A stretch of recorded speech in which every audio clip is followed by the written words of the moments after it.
Çfarë na pret për te i kësaj jete? Ku shkon shpirti kur mbyll syt? Prej mira vitesh, njerëzimi ka folur për parajsën dhe ferrin, dy vende të fsheta, të fuqishme. Por çfarë nëse ajo që na kanë treguar nuk është e vërtet? Çfarë nëse këto nuk janë thjesht ide morale, por pjesë e një eksperimenti global që kontrollon perceptimin ton të realitetit? Ekspertët dhe teoricienët konspirativ sugjerojnë se idetë për parajsën dhe ferrin nuk lindën për shpirtin e njeriut, por për të mbajtur masat të bindura, të friksuara dhe të nënshtruara. Parajsa u përdor si premtim për shpërblim, një iluzion që mbante njerëzit pasiv.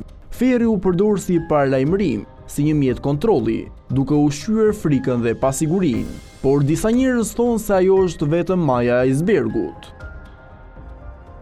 Në botën moderne, teoritë konspirative bëhen edhe më të errta.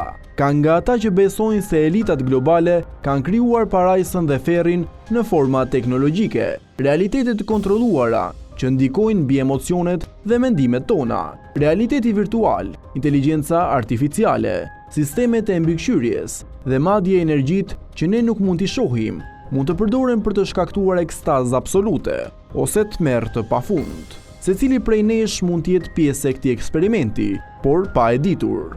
Historikisht, luftrat, ndjekjet dhe gjykimet u justifikuan me premtimin e shpërblimit ose ndëshkimit të përjetshëm. Por disa dokumente të fshehta dhe burime anonime sugjerojnë se shumë nga këto ngjarje ishin pjesë e një plani më të madh, të menaxhohej perceptimi i njerëzve, të kontrolloheshin mendimet, të krijoheshin emocione të caktuara dhe të mbaheshin popull në një rregull të padukshëm.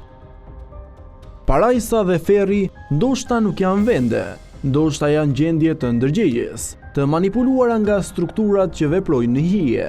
Shumë besojnë se çdo ndjenjë lumturisë ekstreme ose tmerrit të pafund që ndjejmë mund të jetë rezultati i eksperimenteve mbi njerëzit, kontrolluar nga teknologji dhe energji që ne as nuk mund t'i kuptojmë. Secili mendim, secili emocion, secili vendim i vogël mund të jetë pjesë e një eksperimenti të madh global, që ka nisur mira vite më parë, dhe kështu e ardhmja na sheh në sy.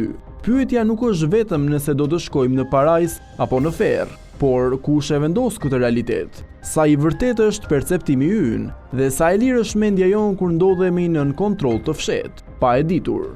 Ndoshta parajsa dhe ferri nuk janë të tjerët që na presin, por ajo që ne përjetojmë brenda nesh, përmësuar nga ato që nuk shohim, nga forcat që veprojnë në hije, dhe ndoshta e ardhmja nuk është as e ndritshme, as e errët. Ajo është një lojë e padukshme dhe ne jemi pjesë e saj, para se ta kuptojmë.